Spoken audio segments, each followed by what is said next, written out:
C'était donc vrai.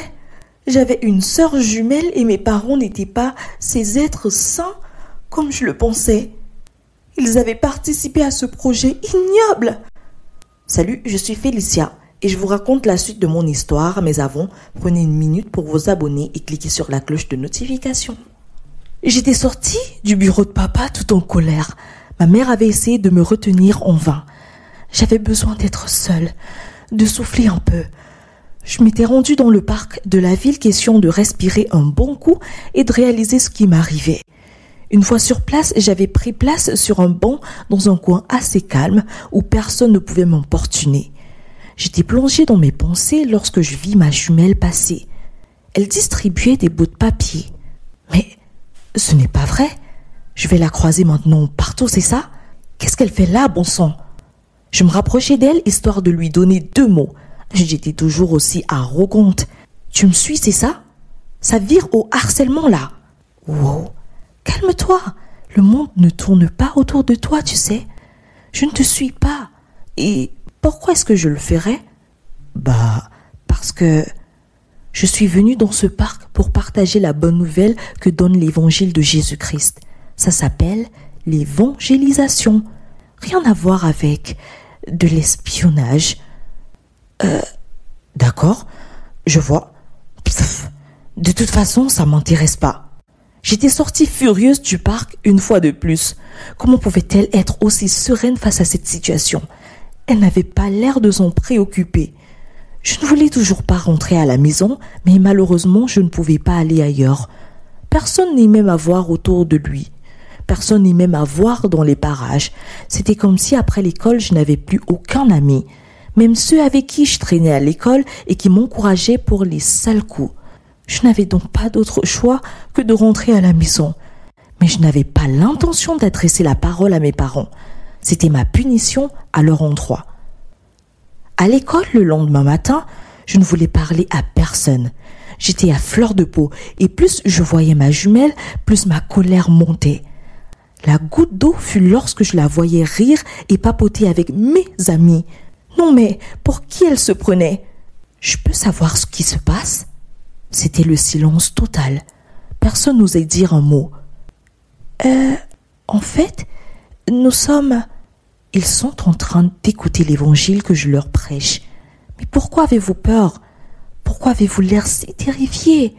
Vous n'avez commis aucun crime, à ce que je sache. Toi, je ne sais pas pour qui tu te prends, mais tu vois, ici c'est moi qui donne le ton. Ce sont mes amis, alors tu ferais mieux de t'en trouver d'autres. Les gars, on y va. À ma grande surprise, personne ne se leva. Je n'avais jamais été aussi humiliée de ma vie. C'est alors que ma jumelle prit la parole et dit « Tu dis qu'ils sont tes amis? Comment est-ce que tu décris l'amitié ?» L'amitié est basée sur l'amour.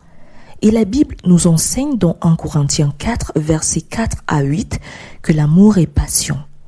Il est plein de bonté. L'amour n'est pas envieux. Il ne cherche pas à se faire voir. Il ne s'enfle pas d'orgueil. Tu n'as pas à faire tout ceci pour être aimé. Et vous, essayez d'être plus vrai avec elle. La sincérité vous aidera à mieux préserver vos relations.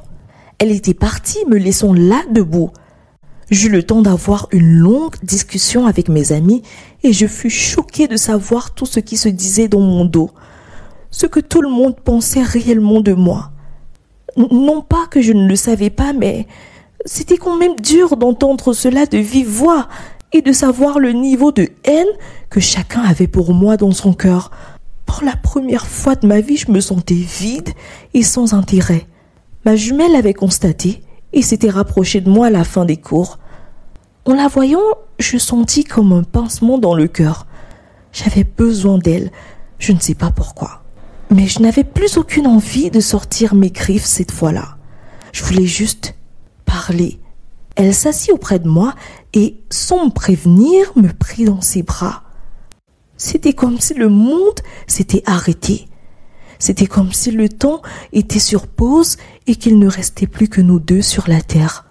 J'étais si heureuse au-delà de ce que je pouvais imaginer et au-dedans de moi, j'étais tellement fière. Je savourais chaque seconde. Je n'avais encore ressenti cela avant. Lorsqu'elle se retira, je sentais une connexion entre nous deux. Comment tu fais ça? Comment je fais quoi? Comment tu es si différente? Comment tu es? Comme tu es? Comment est-ce que tu sais toujours quoi faire et quoi dire? Oh, c'est Jésus ma différence et ma référence. Tu sais, la Bible est un guide de vie pour quiconque la lit avec son cœur et surtout sous la conduite du Saint-Esprit. Elle nous enseigne quoi faire. Par exemple, notre façon de parler. Il est écrit dans la Bible, dans Colossiens 4, versets 5 à 6. Conduisez-vous avec sagesse envers ceux du dehors et rachetez le temps. Que votre parole soit toujours accompagnée de grâce, assaisonnée de sel, afin que vous sachiez comment il faut répondre à chacun. Oh, je comprends mieux. J'aimerais également apprendre à vivre ainsi. Honnêtement, je suis fatiguée de cette vie. Mais avant notre situation à nous deux, on ne va pas quand même faire comme si de rien n'était. Nous sommes quand même jumelles. Je veux dire, je sais, et je le savais depuis. Tu sais, j'ai eu la grâce d'être élevée par des personnes merveilleuses. Et dès mes 6 ans, ils m'ont raconté mon histoire. Ils ne m'ont jamais caché cette vérité et m'ont élevée dans la crainte de Dieu. Ils m'ont conduit dans le chemin de la vérité. À mes 16 ans, nous avons rencontré ma mère biologique. Enfin, notre mère biologique. Elle regrettait tellement ce qui s'était passé. Mais malheureusement, ça n'était pas de sa faute, car elle avait été violée par son propre cousin pendant des vacances d'été chez leur grand-mère. Malheureusement, après cet incident, personne ne voulait qu'elle en parle. Il disait qu'elle était insoucieuse et que pour le bien de la famille, cette histoire devait demeurer un secret. C'est ainsi qu'après l'accouchement, ils lui ont pris ses enfants. Notre père, quant à lui, n'a même jamais voulu nous voir. Et pour lui, nous n'existions même pas. Notre mère va bien aujourd'hui. Elle s'est remariée et a 2 enfants, Ariel et Tom. Je leur ai rendu visite avant de venir dans cette ville. Mes parents ont accepté ma demande de venir dans cette ville-ci à la recherche de mon autre moi, toi. Et je suis ravie de t'avoir retrouvé. Quant à notre père biologique, je l'ai également rencontré une seule fois avant d'arriver ici. Et malheureusement, il ne va pas bien. Il est atteint d'un cancer du cerveau en phase terminale. Il ne lui reste plus beaucoup de temps à vivre. Voilà, tu sais tout. Ça en faisait beaucoup trop à avaler. Nous étions le fruit d'un inceste et notre mère avait été victime de tant d'injustice. J'étais sur le point de péter un câble une fois de plus avant de me souvenir des paroles de la Bible que Vicky venait de me donner. Elles me permirent de me calmer. Vicky et moi avions encore beaucoup parlé et elle m'avait partagé sa vie de foi et comment Christ lui avait permis de pardonner. À la fin de la conversation, j'acceptais Jésus-Christ dans ma vie comme mon Seigneur et mon Sauveur personnel. Et je résolus dans mon cœur de pardonner, même si c'était difficile. J'avais commencé par pardonner à mes parents et ils avaient même organisé un dîner avec les parents de Vicky. Ils étaient si gentils, eux. À la fin du dîner, Vicky et moi avons demandé à voir notre père biologique, ce qui nous fut accordé et le week-end suivant, nous avions pris un vol pour l'y rejoindre. Une fois sur place, je tremblais comme une feuille. J'étais impatiente de le rencontrer, mais j'avais également très peur. Une fois chez lui, nous fûmes accueillis par une femme de ménage et elle nous informa que malheureusement, il était décédé la veille. Ce fut un autre coup dur pour moi. Comment pouvait-il mourir? J'avais tellement de questions à lui poser.